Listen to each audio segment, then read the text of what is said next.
ఉత్పంతించే వినాశంచ భూతనామగతించే వేత్తి విద్యా విద్వాంసరమాభ్యో భగవాంతి అన్నారు.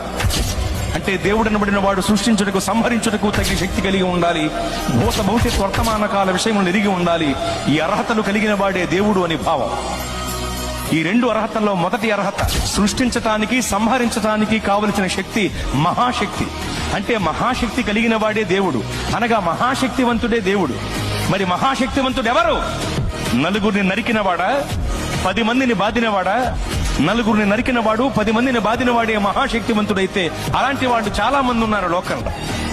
మరి మహాశక్తివంతుడు అంటే ఎవరు? ప్రపంచమంతా దేన్నైతే జయించలేకపోతుందో దానిని జయించిన వాడే మహాశక్తివంతుడు. ప్రపంచమంతా నాటికి నేటికి ఏనాటికి మరణమును జయించలేకపోతోంది.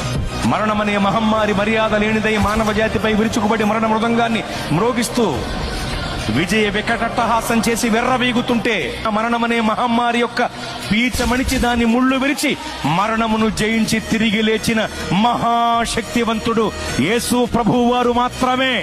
ఓ మరణమా నీ ముళ్ళు ఎక్కడ, నీ విజయం ఎక్కడ? నీ ప్రభువు అడిగితే మృత్యువుకు ముచ్చెమటలు పట్టాయి.